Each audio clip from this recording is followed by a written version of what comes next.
Todavía recuerdo el sonido de la puerta al cerrarse detrás de mí. No fue un golpe fuerte. Fue suave, casi educado. Pero ese clic quedó grabado en mi cabeza como si alguien hubiera cerrado una caja fuerte con mi carrera dentro. Era un martes. Las 10:30 de la mañana. Me llamaron a la sala de reuniones pequeña, la que está junto a Recursos Humanos. Esa sala que todo el mundo conoce pero que nadie quiere visitar. Cuando vi que estaban David, el nuevo jefe de IT que llevaba apenas 4 meses en la empresa, Laura de Recursos Humanos, y el socio principal del bufete, el señor Enríquez, supe que algo iba mal. Muy mal. Me senté. Nadie sonrió. Nadie me ofreció agua. David tenía un portátil abierto frente a él y una carpeta manila sobre la mesa. Laura miraba sus manos. El señor Enríquez carraspeó. Ana, gracias por venir, dijo, como si hubiera tenido opción. Esto no es fácil para ninguno de nosotros, pero hemos detectado una situación muy grave que nos obliga a tomar medidas inmediatas. Sentí que el aire se volvía denso. Miré a David. Él evitó mi mirada. Hemos sufrido un intento de ataque de seguridad esta semana, continuó el señor Enríquez. Alguien intentó acceder a información confidencial de nuestros clientes mediante correos fraudulentos. David ha realizado una investigación exhaustiva y las evidencias apuntan a que la vulnerabilidad en nuestros sistemas fue facilitada desde dentro. Antes de continuar, si estás aquí es porque te gustan las historias donde las acciones tienen consecuencias reales. Suscríbete ahora y activa la campanita para no perderte ninguna historia como esta. Pestañeé. 1 vez. 2 veces. Disculpe. David por fin habló. Su voz sonaba ensayada, como si hubiera practicado frente al espejo. Los registros del servidor muestran que tu cuenta de administrador estuvo activa durante ventanas de tiempo inusuales. Además, varios de los correos fraudulentos fueron enviados a personas cuyo acceso a información sensible tú habías configurado. Es demasiada coincidencia, Ana. Me quedé mirándolo. Durante 7 años había protegido cada byte de información de ese bufete. 7 años configurando firewalls, actualizando protocolos, educando a empleados que abrían cualquier cosa con tal de que tuviera un asunto que dijera urgente. 7 años levantándome a las 3 de la mañana cuando había una alerta. 7 años siendo la única persona en esa oficina que entendía que la seguridad informática no era un gasto, era un escudo. Y este hombre, que llevaba 4 meses y que nunca se había molestado en revisar ni uno solo de mis protocolos, me estaba acusando de sabotaje. Eso es absurdo, dije, y mi voz sonó más calmada de lo que esperaba. Mi cuenta está activa fuera de horario porque monitoreo el sistema las 24 horas. Es parte de mi trabajo. Y los correos fraudulentos son ataques de phishing comunes. Tengo reportes de los últimos 3 años mostrando intentos similares que bloqueé antes de que llegaran a cualquier empleado. David sacudió la cabeza. El patrón es claro. Y francamente, Ana, tu actitud defensiva con respecto a mis revisiones del sistema desde que llegué no ha ayudado. Ahí estaba. La verdad saliendo a la superficie como petróleo en agua limpia. Desde que David había llegado, contratado por el señor Enríquez porque su sobrino lo recomendó, había intentado cambiar sistemas que llevaban años funcionando perfectamente. Quería migrar todo a una nube más barata, eliminar protocolos de verificación que él consideraba redundantes, reducir el tiempo de cambio de contraseñas porque molestaba a los empleados. Cada vez que yo explicaba por qué esas medidas eran peligrosas, él me interrumpía con una sonrisa condescendiente y decía algo como entiendo tu punto, pero yo tengo una visión más moderna de la seguridad. Visión moderna. Como si la seguridad fuera una cuestión de moda. En vista de la gravedad de la situación, dijo el señor Enríquez, y yo volví a la realidad de esa sala fría, hemos decidido terminar tu contrato de forma inmediata. Laura te explicará los detalles administrativos. ¿Ni siquiera van a investigar?, pregunté. Mi voz seguía calmada, pero algo dentro de mí empezaba a romperse. ¿Ni siquiera van a revisar los registros completos? ¿Mis informes? ¿Los protocolos que implementé? David cerró su portátil. Ya hicimos nuestra investigación, Ana. Laura me extendió un sobre. Aquí está tu liquidación. Necesitamos que entregues tus llaves, tarjetas de acceso y cualquier dispositivo de la empresa antes de salir hoy. También deberás firmar un acuerdo de confidencialidad ampliado. Me puse de pie. Mis piernas funcionaban por instinto, porque mi cerebro todavía estaba procesando que me acababan de destruir profesionalmente sin darme siquiera la oportunidad de defenderme. Está bien, dije. Y fue lo último que dije en esa sala. Recogí mis cosas mientras todos me miraban como si fuera una criminal. 22 cajas de equipo personal, fotos de mi familia, una planta que había sobrevivido 5 mudanzas de escritorio. Nadie me habló. Algunos de mis compañeros miraban hacia otro lado cuando pasaba junto a ellos. Otros simplemente fingían estar muy ocupados con sus pantallas. Cuando salí del edificio, eran las 12:15. 2 horas habían bastado para borrar 7 años de trabajo. El sol me molestó en los ojos. O tal vez eran lágrimas. No estoy segura. Esa noche no dormí. Me quedé sentada en mi sofá, con el portátil personal abierto, mirando correos antiguos. Evaluaciones de desempeño. Felicitaciones. Agradecimientos de socios que yo había salvado de perder información crítica. Había uno del propio señor Enríquez, de hacía 3 años, cuando evité que un virus encriptara todos los archivos del departamento de litigios. Ana, no sé qué haríamos sin ti. Eres el pilar invisible de esta firma. Pilar invisible. Qué apropiado. Tan invisible que fue fácil derribarme. La gente no entiende qué hace un administrador de sistemas hasta que deja de haber uno. Es como la electricidad. Nadie piensa en ella hasta que se va la luz. Cuando empecé en ese bufete, hace 7 años, el sistema de seguridad era un desastre. Tenían un servidor que parecía sacado de los años 90, contraseñas compartidas en notas adhesivas pegadas a los monitores, y 0 protocolos de respaldo. 0. Si ese edificio se incendiaba, 15 años de casos legales se habrían perdido para siempre. Mi primer mes lo dediqué a hacer un diagnóstico completo.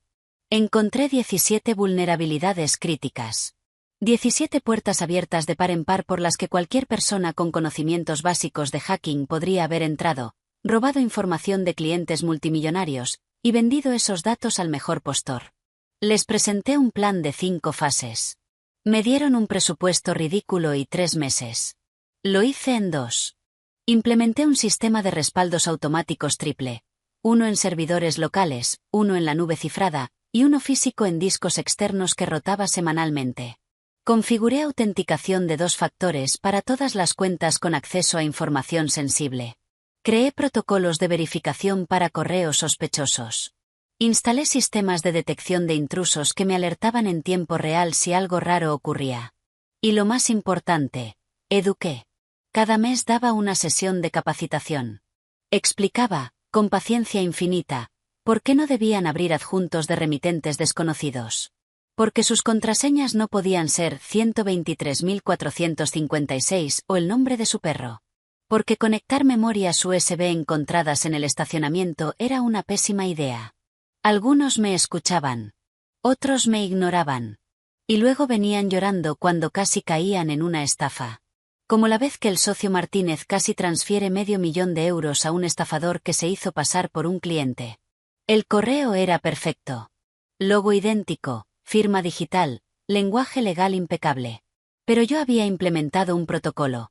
Cualquier solicitud de transferencia superior a 100.000 euros requería confirmación por 3 vías distintas. Martínez me llamó molesto, diciendo que mi protocolo era excesivo y entorpecía los negocios.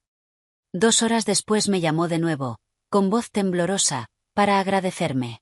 El cliente real nunca había enviado ese correo. ¿Apareció eso en algún boletín interno? No. ¿Me dieron un aumento? Tampoco. Pero Martínez me regaló una caja de bombones en Navidad, y para mí eso fue suficiente.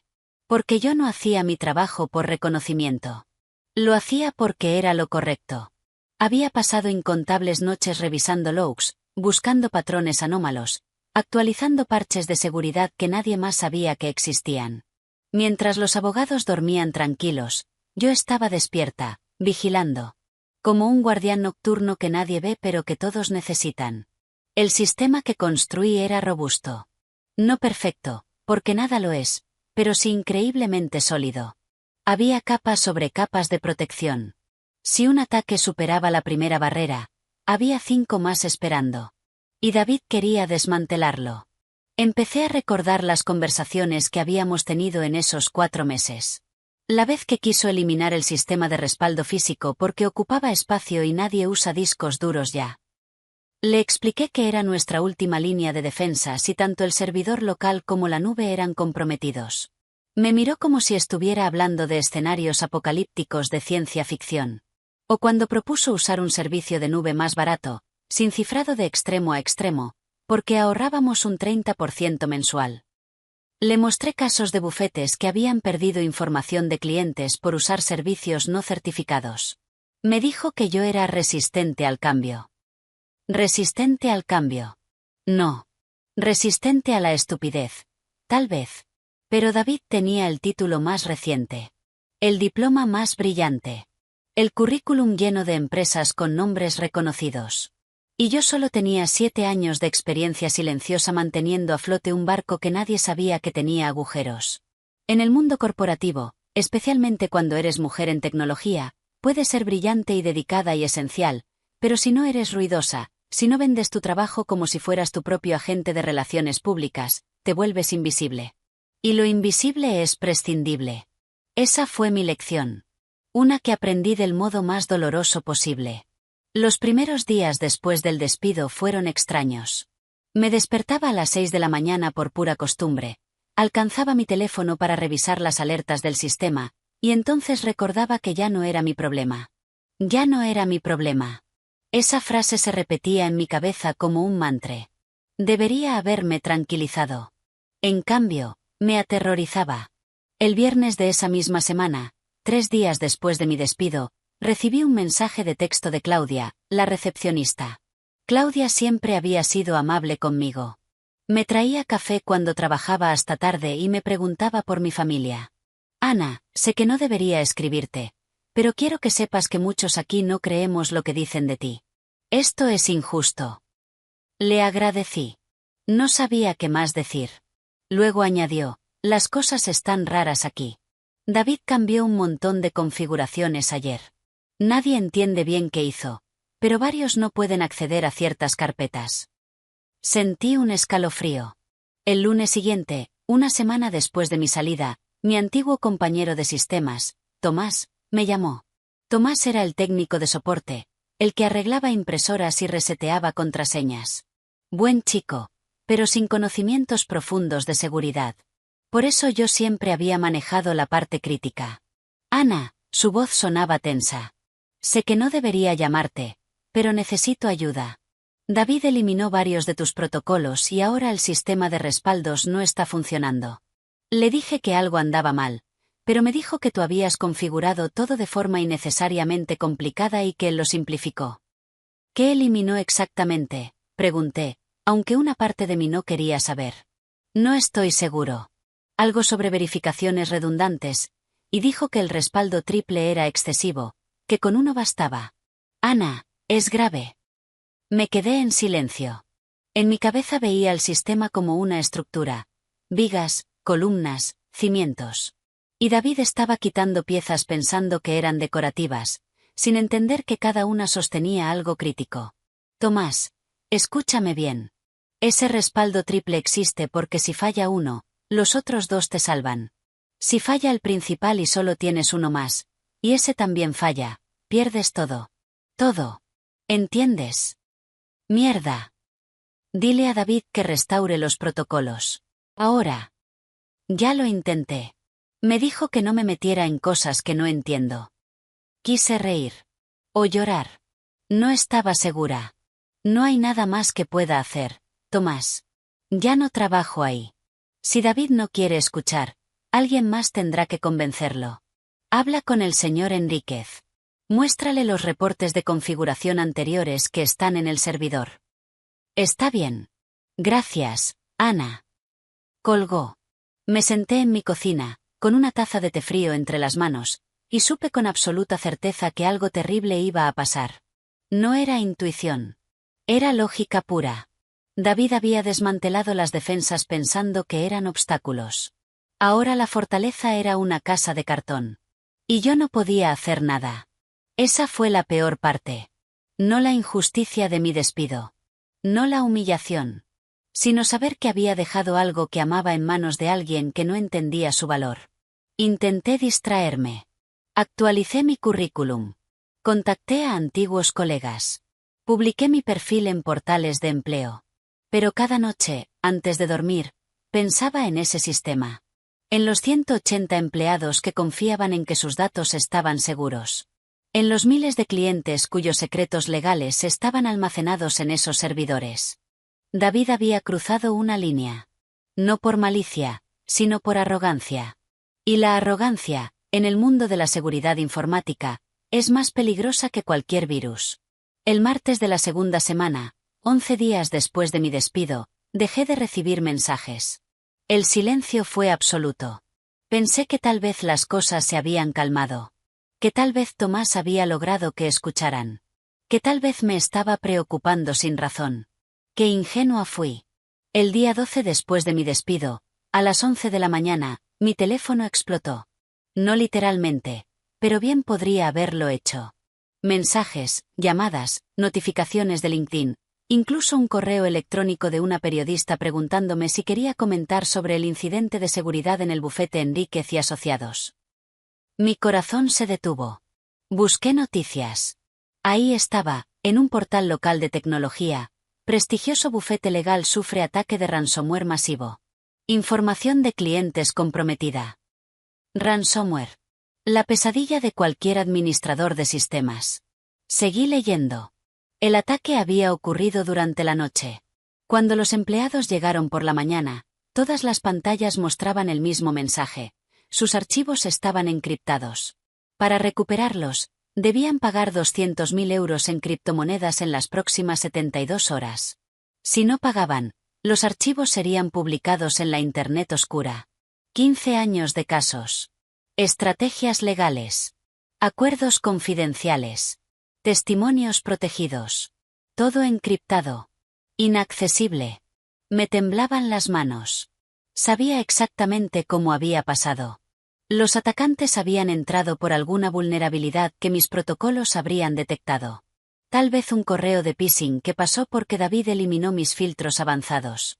Tal vez un empleado que conectó algo infectado porque ya no había verificaciones automáticas. Tal vez una puerta trasera que se abrió cuando David simplificó el firewall. Y cuando intentaron recuperar desde los respaldos, descubrieron que solo había uno.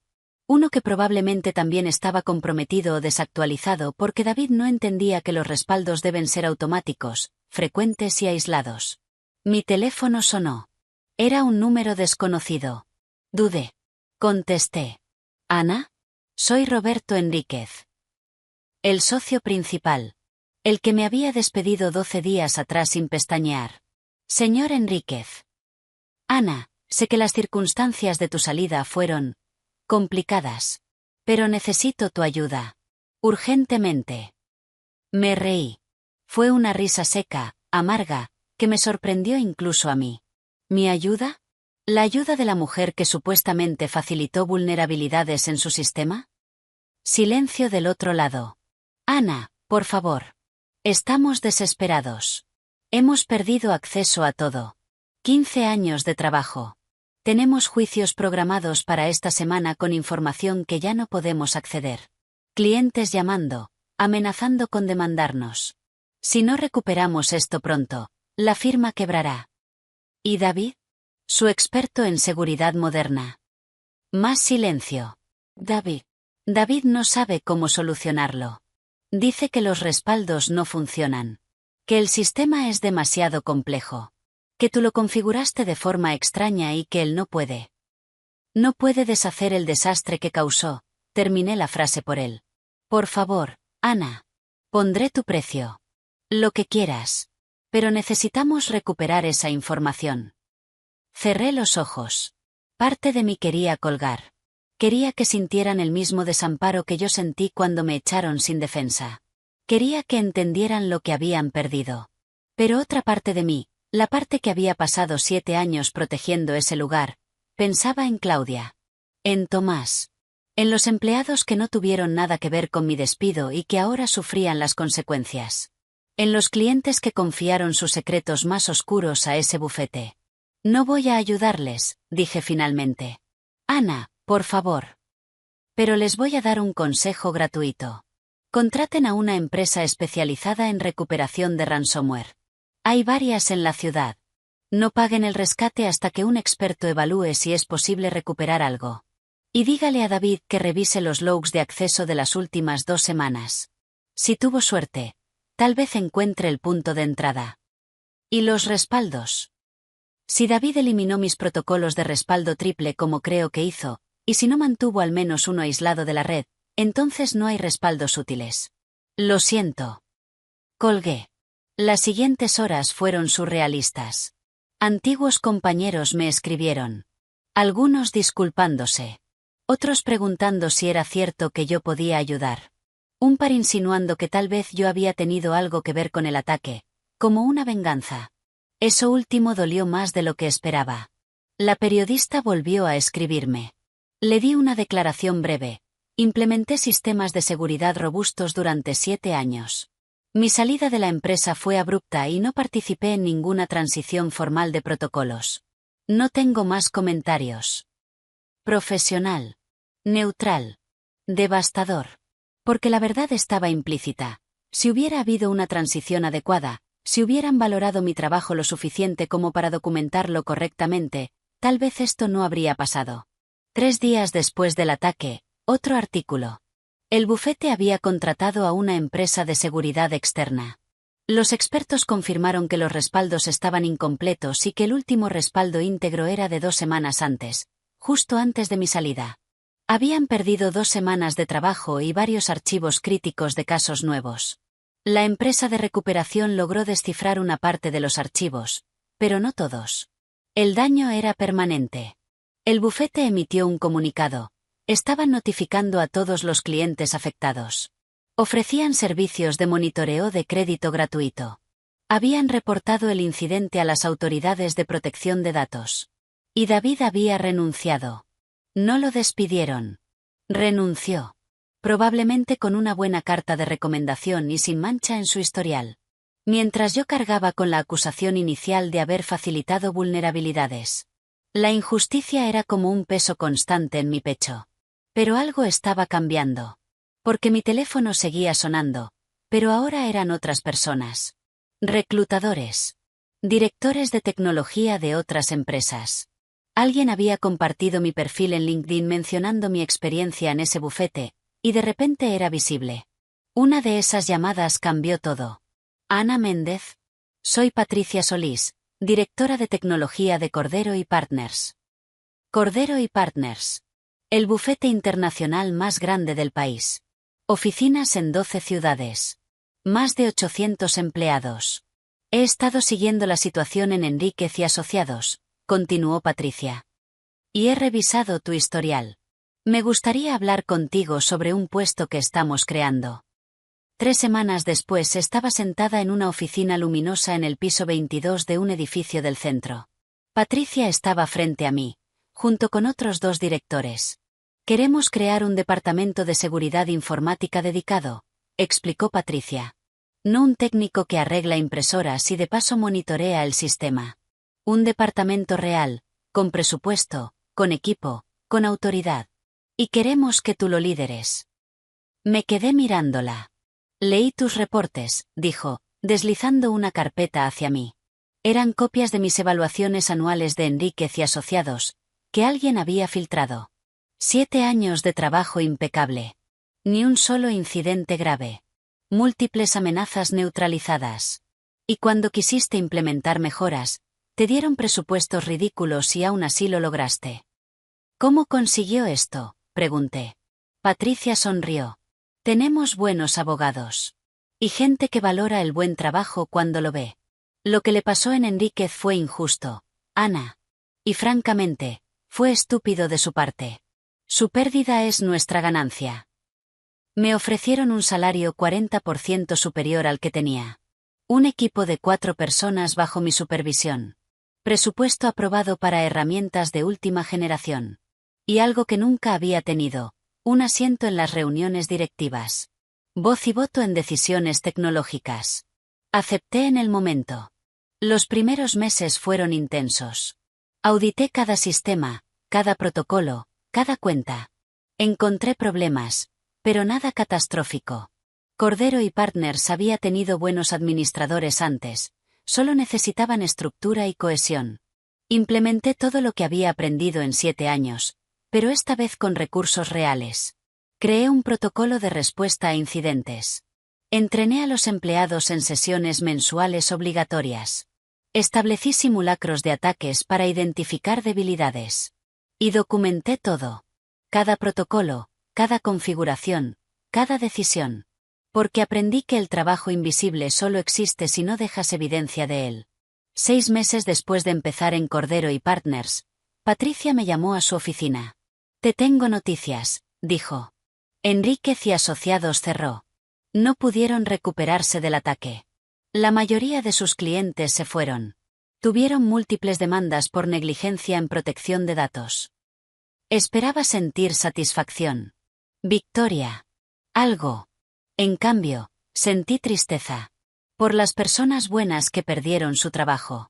Por Claudia. Por Tomás. Por los clientes que confiaron en ellos. Hay algo más, continuó Patricia. El señor Enríquez me llamó. Está intentando vender lo que queda de la firma. Me preguntó si yo sabía cómo contactarte. Quiere disculparse. ¿Y usted qué le dijo? Que no era mi información para compartir. Que si quería hablar contigo, podía hacer el esfuerzo de buscarte él mismo. Sonreí. Roberto Enríquez nunca me contactó.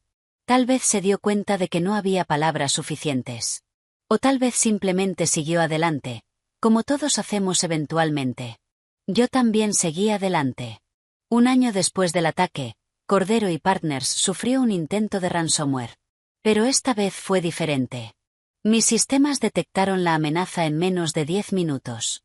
Aislamos los equipos afectados. Restauramos desde respaldos limpios. En 3 horas estábamos operativos de nuevo. Perdimos exactamente 0 archivos. Patricia me dio un bono y me dijo que había salvado a la empresa de un desastre millonario. Pero yo no lo hice por el bono. Lo hice porque era mi trabajo.